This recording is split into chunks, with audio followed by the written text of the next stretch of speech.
김호묵 권사님 혹시 별명 있으세요? 별명 있으세요? 별명? 특별한 거 없어요. 양직분 권사님은? 없어요. 최고창 권사님은? 이문기 권사님은? 뭐 깡패? 여러분 이문기 권사님 조심하십시오. 깡패시랍니다. 혹시 문재수 집사님은? 에? 달림은 혼자 지은 거 아니요? 그거 말고 다른 사람이 지어야지. 예, 사람들은 별명이 있는 사람이 있더라고요. 아마 제 별명이 궁금하실 텐데 요즘은 제 별명이 없고요. 제가 어렸을 때 하도 많이 울어서 저희 부친이 저를 찜보라고 불렀습니다. 하도 질질 짜니까. 그래서 별로 좋은 별명은 아닌데요. 그 성경에 보면 예수 믿는 사람들에게 별명을 붙여준 경우가 있거든요. 그 첫 번째가 바로 크리스찬이라고 하는 단어입니다. 크리스찬이라고 하는 단어는 예수 믿는 사람들이 만들어낸 단어가 아니고요. 사도행전 11장에 보면 예수 믿는 사람들이 예루살렘의 박해로 인해서 안디옥까지 흘러가고요. 거기서 교회를 세우고 신앙생활을 열심히 해요. 안디옥에 있는 사람들이 가만 보니까 자기네들하고 다르거든요. 이 사람들은 도대체 뭐야? 그래서 별명을 하나 붙입니다. 그게 바로 크리스찬이에요. 이게 무슨 뜻인지 사실은 정확하지 않습니다. 크리스찬을 그리스도를 따르는 사람들이라고 하는 좋은 의미도 있지만 그 뒤에 얀이라고 하는 단어가 우리나라의 쟁이라고 하는 낮춰 부르는 그런 아마 뭐였을 거다. 그래서 크리스찬이라고 하는 것은 예수 믿는 것들, 예수쟁이들 이런 표현이었을 거라고 보는데 어쨌든 예수 믿는 사람들이 만들어낸 별명이 아니라 믿지 않는 사람들이 만들어준 별명입니다. 결과적으로는 그리스도를 따르는 사람들이로구나 라고 하는 별명이고요. 오늘 사도 바울은 또 하나의 별명을 얻게 되죠. 사도행 24장은 사도 바울이 전도 여행을 하는 중에 유대인들에 의해서 그 당시 로마 총독이었던 베스도 벨릭스라고 하는 사람에게 재판을 받으러 가게 되는 그 장면인데요. 거기서 그 유대인들이 바울에 대해서 이렇게 이야기하지 않습니까? 우리가 보니 이 사람은 전염병 같은 자다 이렇게 이야기합니다. 전염병 같은 자다. 그러니까 유대인들이 보기에 바울은 뭔가를 전염시키는 사람인 거예요. 무엇을 전염시켰겠습니까? 복음, 예수, 십자가, 생명 이런 것들을 그러니까 유대인들의 입장에서는 받아들일 수 없는 것들을 전염시키는 자라고 인정을 받은 거죠. 그래서 이 사람은 전염병 같은 사람이야 라고 설명하고 있는 겁니다. 아마도 그런 그 전염병을 옮기는 것처럼 신앙의 어떤 중요한 것들을 옮겼기 때문에 전염병 같은 자라고 하는 이야기를 들었을 겁니다. 그래서 저는 앞으로 몇 주에 걸쳐서 전염병 크리스찬이라고 하는 주제를 가지고 우리 그리스도인들이 무엇을 전염시켜야 되는지를 말씀을 드리려고 합니다. 그 첫 번째가 바로 거룩의 전염, 믿음의 전염입니다. 여러분, 통일국가였던 이스라엘은요, 솔로몬 왕 이후에 북쪽과 남쪽으로 갈라지게 됩니다. 북쪽을 이스라엘이라고 부르게 되고요, 남쪽을 유다라고 부르게 됩니다.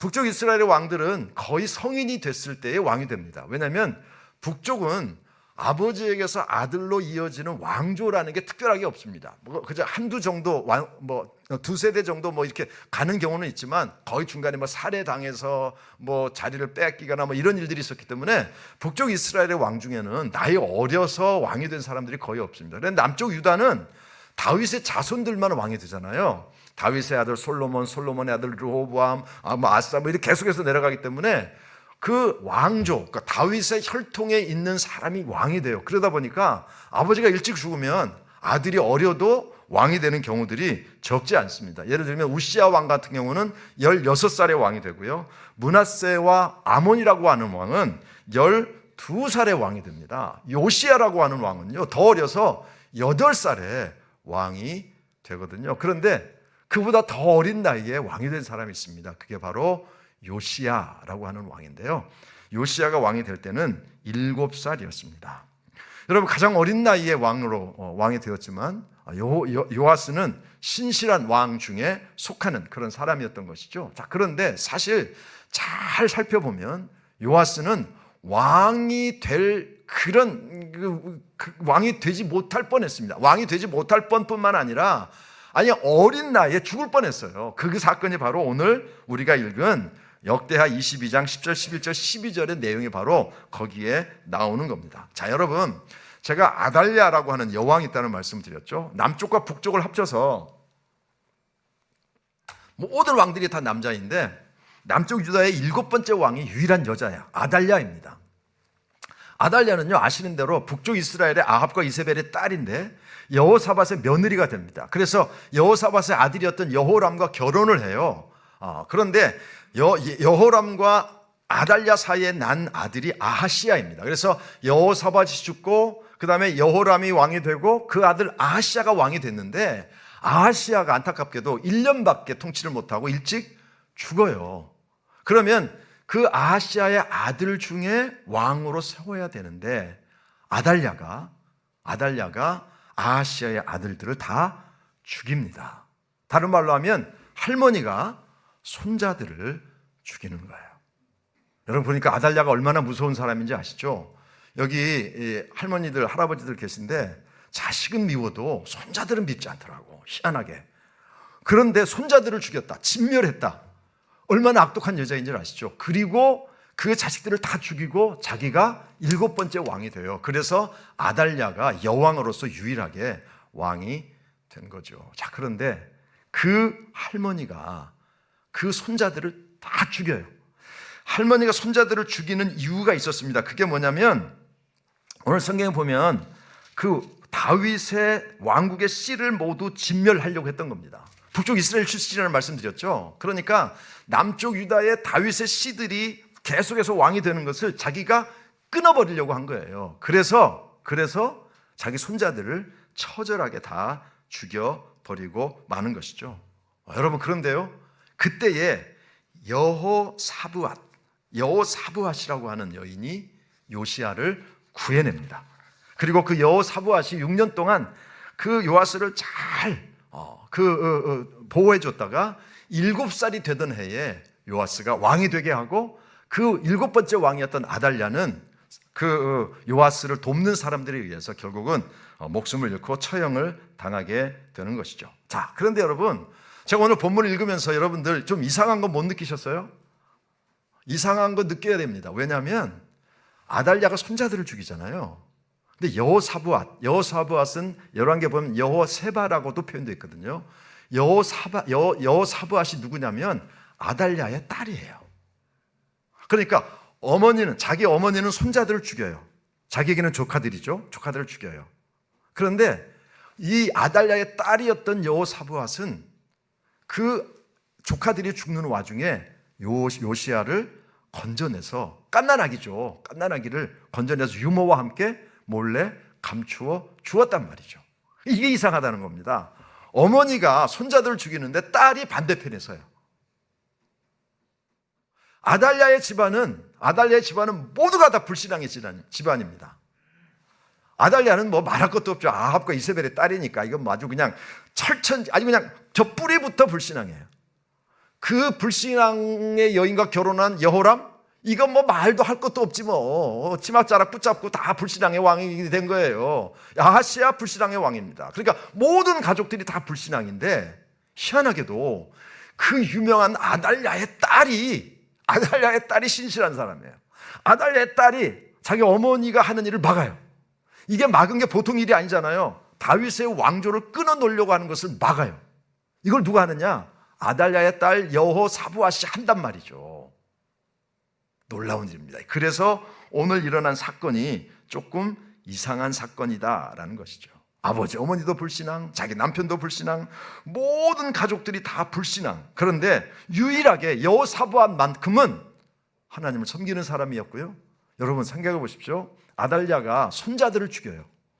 아달랴가 손자들을 죽이는데, 만약에 이 여호사밧, 자기 딸이 이 아달랴 자기를 방해한다고 했으면 여호사밧도 죽였을 거예요. 여러분, 손자들을 죽일 정도면요, 눈에 뵈는 게 없는 거예요. 그러니까 요아스를 구해낼 때 즐거운 마음으로 휘파람 불면서 조카 하나 살려낼까가 아니라, 이러다가 나 죽을 수도 있다, 이러다가 패가 망신할 수 있다. 그럼에도 불구하고 그 두려움을 무릅쓰고 요아스를 구해냈다. 이게 이상한 거죠. 이게 이상한. 그러니까 여호사브앗이 요아스를 구해낸 게 이상한 게 아니라, 어떻게 여호사브앗이냐 이거죠. 어떻게 그냥 짤짤하게 이방신을 섬기는 아버지, 어머니, 그리고 가족들, 거기서 여호사밧은 이렇게 신실한 모습을 가지고 목숨을 걸고 요아스를 구해낼 수 있었을까? 그 이유는 딱 한 가지. 11절 끝에 보면 제사장 여호야다의 아내이더라. 이 딱 한 구절이에요. 여러분, 그러니까 여호사밧은 제사장 여호야다와 결혼을 합니다. 근데 여러분 한번 생각해 보십시오.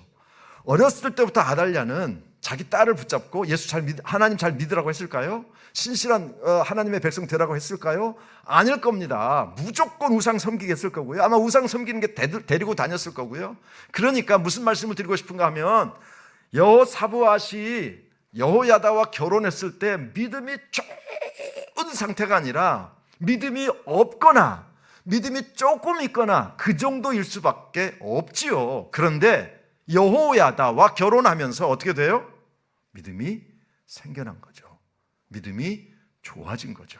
나중에는 목숨을 걸고 다윗의 계보를 지켜야 되겠다라는 마음을 먹고 어머니를 거역하고 집안을 반대하고 요아스를 살려낸 거죠. 자, 그렇다면 여호사밧의 믿음은 누구에게서 왔다? 제사장 여호야다에게서 왔다. 오늘 설교의 제목이 거룩의 전염이잖아요. 이 거룩함이, 이 믿음이, 이 신실함이, 하나님 편에 서겠다고 하는 이 마음이 누구로부터 전달됐어요? 여호야다죠. 여호야다는 믿음을 여호사밧에게 전염시켜준, 오늘 사도 바울이 이야기를 들었던 전염병 환자라고 이야기 들었는데, 여호야다는 하나님을 향한 믿음을, 신실한 믿음을, 거룩한 믿음을 믿음 없었던 자기 아내 여호사밧에게 전달해 준 사람, 전염시킨 사람. 그래서 바로 여호야다를 통해서 하나님의 일이 일어나게 된 것이죠. 전염병 신자였습니다, 여호야다는. 자, 여러분, 여호야다는 아내 여호사밧이 목숨을 걸고 요아스를 건져냅니다. 그리고 7살이 되었을 때 요아스를 왕으로 세워요. 23장 1절에 보면 제7년에 여호야다가 용기를 내어 무리에게 이르되 여호와께서 다윗의 자손에 대하여 말씀하신 대로 왕자가 즉위하여야 하리라. 그래서 아달랴를 죽이고 다윗의 혈통이었던 요아스를 왕으로 세우는 엄청난 일이 일어나는데요, 그 출발점이 여호사밧의 출발점은 바로 여호야다였다. 여호야다는 믿음을 전염시키는 사람, 거룩한 삶, 하나님의 편에 서는 삶을 전염시키는 전염병 환자였다. 우리는 이것을 볼 수 있다는 것이죠. 여러분 아시겠지만 가정에서 영적인 영향력을 발휘하는 게 정말 쉽지 않습니다. 왜냐하면 다 드러나잖아요. 다 노출되잖아요. 가족들을 속일 수는 없잖아요. 그러니까 우리가 흔히 이런 얘기들 많이 하는데 답은 똑같아요. 사람은 달라도 물어보면 답은 똑같이. 예를 들면 정말 괜찮은 남자가 있어요. 그래서 여자들이 무슨 너는 좋겠다, 저런 남편하고 살아서. 또는 아주 그냥 현모양처 같은 여자가 있어요. 그래서 남자들이 너는 좋겠다, 저런 여자하고 살아서. 그러면 대답은 다 뭐라 그래요? 그래, 네가 살아봐. 대답은 똑같아. 희한하게 네가 한번 살아봐, 그런 말 나오나? 그게 무슨 뜻이죠? 가족들에게 선한 영향력, 특별히 믿음의 영향력을 끼친다는 게 얼마나 어려운 일입니까? 그런데 여호야다는 아내 여호사밧에게, 믿음도 없던, 아니 불신의 가정에서 자랐던 여호사밧에게 믿음을 전염시켰고요, 하나님의 사람이 어떻게 살아야 되는지 전염시켰고요, 그래서 믿음의 전염병 환자였다라고 하는 것을 우리가 알 수 있습니다. 더 놀라운 것은요, 아내에게뿐만 아닙니다. 자식에게도 여호야다는 믿음의 전달자, 믿음의 전염병 환자가 됩니다. 역대하 24장 20절에 보면 이에 하나님의 영이 제사장 여호야다의 아들 스가랴를 감동시키며 그가 백성 앞에 높이 서서 그들에게 이르되 하나님이 이같이 말씀하시기를 너희가 어찌하여 여호와의 명령을 거역하느냐. 아버지의 믿음이 누구에게 전달됐어요? 아들에게 전달된 거죠. 아들의 입장에서는 아버지로부터 믿음의 전염이 되었다, 이렇게 우리가 알 수 있는 거죠. 사실 여러분, 이렇게 어려운 이렇게 어려운 가족들에게 이런 영향력을 끼쳤다라고 하는 것은요, 우리가 이렇게 결론을 낼 수밖에 없습니다. 무슨 얘기인가 하면 여호야다는 제사장이었거든요. 밖에서도 제사장이었지만 그는 집에서도 제사장적인 삶을 살았다. 밖에서 제사장적인 삶을 사는 것뿐만 아니라 그는 집에 돌아가서도, 가정에 돌아가서도 그의 삶이 노출되는 상황 속에서도 아내도 자식도 우리 아버지는, 내 남편은 참 신실한 믿음을 가지고 있구나 라고 인정받았고, 그래서 믿음을 가족들에게 전염시킬 수가 있었던 겁니다. 가족들에게 뿐만 아닙니다. 아달랴를 대신해서 왕이 된 요아스를 정직한 왕이 되도록 도와줍니다. 역대하 24장 22절에 보면 제사장 여호야다가 세상에 사는 모든 날에 요아스가 여호와 보시기에 정직하게 행하였더라.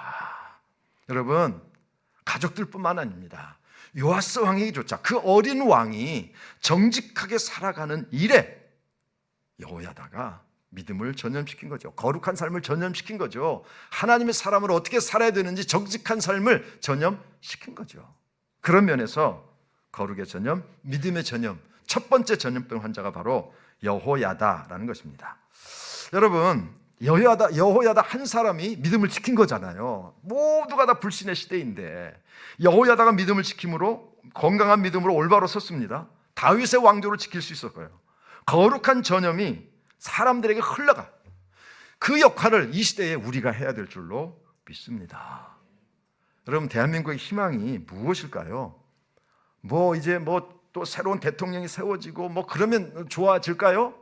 좋아지기를 소망합니다. 그러나 그거 가지고 되지 않습니다. 왜냐하면 정말 진정한 변화, 저 모든 것들이 변화되는 그런 변화가 우리나라에 있어야 되죠. 그 중에 하나가 뭐냐면 정직함, 깨끗함, 거룩함, 이런 것들이 우리나라 안에 회복돼야 되는 것이죠. 가끔 저한테 목사님은 야당입니까? 여당입니까?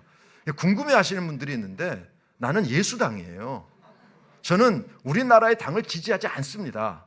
왜냐하면 지지할 수가 없어요. 왜냐하면 좋은 사람도 있지만 거기 악한 사람도 있고, 저는 그러니까 저한테 자꾸 궁금해하지 마. 나 예수당이야. 왜 그런가 하면, 죄송한 표현입니다만 저는 정치인들을 잘 신뢰하지 않습니다. 그들의 목적이 정말 국민들을 위한 것일까? 저에게는 그렇게 보이지 않아요. 정권을 잡는 게 목적이고요. 정권을 잡으면 떨어지는 고물들이 너무나도 많아요. 너무나도 잘 알기 때문에 어떻게든지 정권을 잡으려고 하는 것이겠죠. 이렇게 이야기하면 우리 당을 몰라서 그렇습니다, 이런 분이 있는데 그냥 나한테 얘기하지 마. 나는 그러니까. 나는 그러니까. 여러분, 우리나라는요, 일본 사람들이 한국 사람을 우습게 여깁니다. 아직도 물론 우리가 그들의 지배를 받았기 때문이기도 하지만 아주 뿌리 깊은 차별이 있어요. 예를 들면 파친코라는 영화, 드라마 있죠. 책도 있고, 거기 보면 남자 주인공에게 어렸을 때부터 같이 자랐던 일본인 친구가 이런 농담을 해요. 야, 우리 아버지는 조선 사람들의 조상은 개라고 생각해.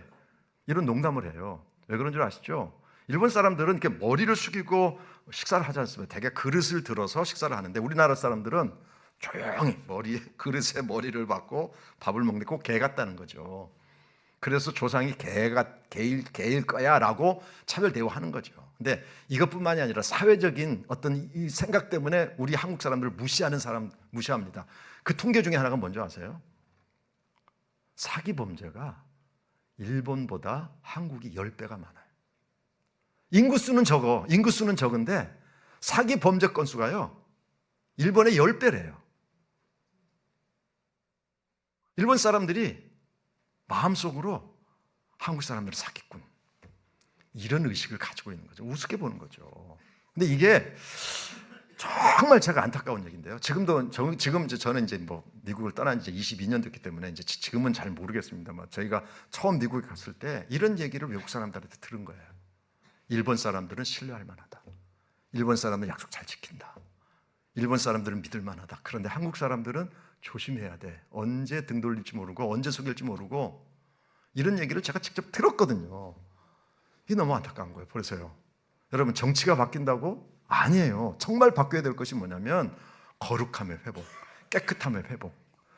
여호야다 때문에 요시야가 어떻게 했어요? 요아스가 정직하게 살았다고 그러잖아요. 이 정직함이 우리 그리스도인들을 통해서 흘러가야 되는 그런 세상이란 말이죠. 이런 것들이 고쳐지지 않고, 여러분 뭐 정권 바뀌고 정치인 바뀌고 바뀌어봐야 무슨 변화가 있겠습니까? 저는 큰 뭐 틀에서는 변화가 있을지 모르지만 여전히 그런 사회적인 혼란이 없어지지 않을 거라고 생각이 들거든요. 그런 면에서 우리 그리스도인들이 해야 될 일들이 너무나도 많다. 특별히 여러분 우리나라뿐만 아니라 전 세계가 가정이 무너지지 않습니까? 제가 다큐멘터리 나는 살인자다라고 하는 다큐멘터리를 봐요. 지금은 안 봅니다. 처음에 궁금해서 봤어요. 왜 이 사람들이 사람을 죽이나? 어떻게 사람을 죽일 수 있나? 왜 사람을 죽였을까? 어떻게 죽였을까? 좀 보다가 요즘 보지 않습니다. 왜냐하면 그 패턴이 거의 비슷하더라고요. 거기 나온 사람들이요. 거의 패턴이 비슷해요. 무슨 공통점이 있느냐면 어렸을 때 가정에서 부모에게 학대를 당해요. 신체적인 학대, 육체적인 학대, 신체적인 육체 똑같은 말이구나. 신체적인 학대, 성적인 학대, 그리고 방임, 관심 두지 않고 이런 것들 때문에 마음속에 분노가 쌓여요.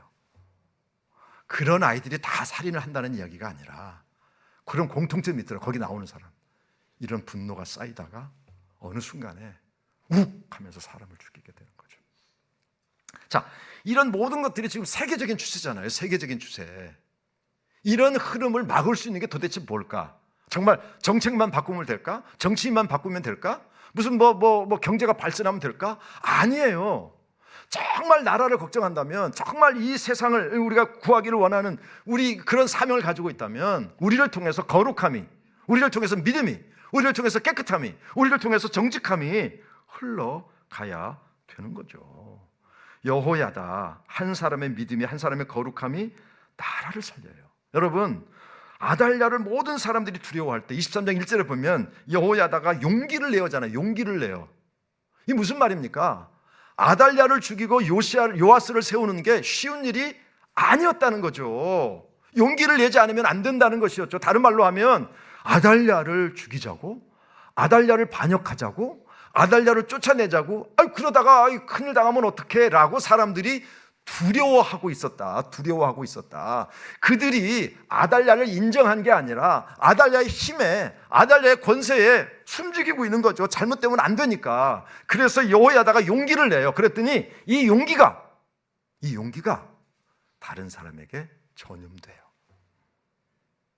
그래서 다른 사람들이 그 여호야다가 용기 내는 것을 보고 일어나서 아달랴를 몰아내고 아달랴를 죽이고 요아스를 왕으로 세웠다라고 이야기하고 있고요. 그 요아스를 왕으로 세운 다음에 열왕기하 11장에 보면 여호야다가 왕과 백성에게 여호와와 언약을 맺어 여호와의 백성이 되게 했다라고 나오거든요. 여호야다 한 사람이요, 왕을 변화시키고요, 백성을 변화시켜요. 모든 백성들이, 왕이 하나님의 백성입니다. 우리는 하나님의 백성입니다. 하나님의 말씀에 붙잡고 살아가기로 결심하게 만드는 역할을 여호야다가 해냈다라는 겁니다. 자, 그런데 여기서 질문이 하나 생기잖아요. 여호야다는 어떻게 그런 사람이 된 거야 도대체? 여호야다는요, 잘 몰라요 어떤 사람인지. 이 사람이 도대체 어떻게 이렇게 용기 있는 믿음, 거룩한 믿음, 어떻게 이렇게 믿음을, 신실함을 전염시키는 사람이 되었을까? 잘 몰라요. 그런데 여호야다의 믿음을 볼 수 있는, 이래서 이 사람이 이런 믿음을 가졌구나 라고 하는 것을 알 수 있는 구절이 하나 있어요. 역대하 24장 14절에 보면 여호야다가 세상에 사는 모든 날에 여호와의 전에 항상 번제를 드렸더라. 여러분, 무슨 얘기죠? 제사장이니까 제사 드리는 게 당연하지, 그렇죠? 그런데 이렇게 기록되어 있어요. 여호야다가 세상에 사는 모든 날에 여호와의 전에 항상 번제를 드렸더라. 여러분, 제사장이 제사 드리는 거 항상 하는 일이잖아요. 그런데 여호야다가 항상 번제를 드렸더라라고 기록이 된 이유는 뭘까요? 그렇게 한 것이, 그렇게 제사를 드린 것이 그 당시에는 굉장히 독특한 행동인 거예요. 일반 제사장들이 하지 않은 행동인 거죠. 자, 김용호 목사가 주일날 설교를 했더라. 이거 뭐 특별한 일입니까? 매주일 하는데. 그런데 문재수 집사님이 주일 설교를 문재수 집사님이 하였더라. 이건 기록에 남겨야 돼. 왜? 문재수 집사님이 매일 하는 일이 아닌데, 우와, 그 집사님 다음 주에 설교 좀 하실래요? 그거예요, 그거. 매일 하던 사람이 그거 하는 거 뭐가 기록에 남길 만한 일입니까? 제사장이 제사를 드렸는데, 그런데 왜 여호야다는 살아생전에 자기가 사는 모든 날에 여호와 전에 항상 번제를 드렸을까? 여호와 세상에 사는 모든 날이에요. 여러분, 이 날은 어떤 날들이 포함되어 있어요? 그 부정적인 그 불신앙의 삶을 살았던 여호람의 시대, 아하시아의 시대, 그리고 가깝게는 아달랴의 시대. 여러분, 제사장들도 다 타락한 거예요. 제사장들도 다 타락하고 바알 신전으로 가고 사람들 앞에 이 거룩한 모습을 보이지 않은 거예요. 핵심적인 믿음을 가져야 될 사람들조차도 다 넘어졌다고요. 눈치 보느라고. 그런데 여호야다는 어떤 상황이 와도, 심지어는 아달랴가 왕이 돼도 번제를 중단하지 않았다. 여러분, 간단해요. 제사장의 기본에 충실했다, 이거예요. 이거 다른 거 없습니다. 특별한 무슨 비법이 없는 거예요. 여호야다가 제사장이니까 내가 제사장으로 해야 될 일을 해야지. 그게 그에게는 번제였어요. 그래서 어떤 일이 있어도 하나님께 제사 드리는 거, 나 누가 방해해도 나 제사 드릴 거야.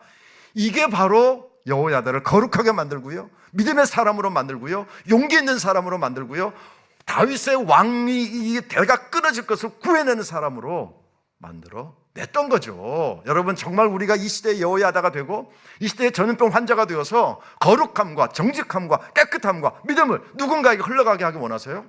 기본에 충실하세요. 예배 잘 드리세요. 기도하세요. 찬양하세요. 말씀 읽으세요. 교회 나오세요. 이거 안 하고 여러분들이 거룩한 영향력을 발휘할 수 있다고 생각하세요? 천만의 말씀, 절대 안 됩니다.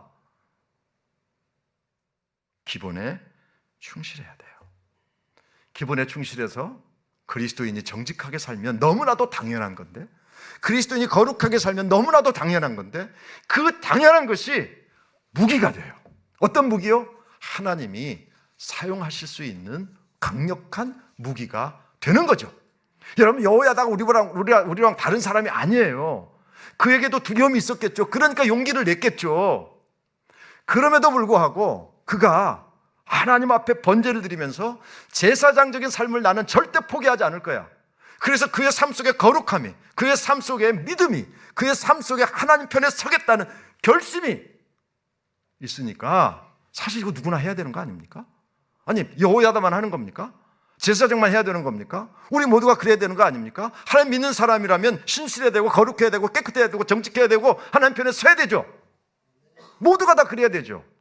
근데 다른 사람들이 그걸 안 했는데 여호야다가 그걸 하니까 이게 무기가 된 거야. 하나님이 사용하시는 무기, 하나님이 사용하시는 도구가 될 수 있었던 거죠.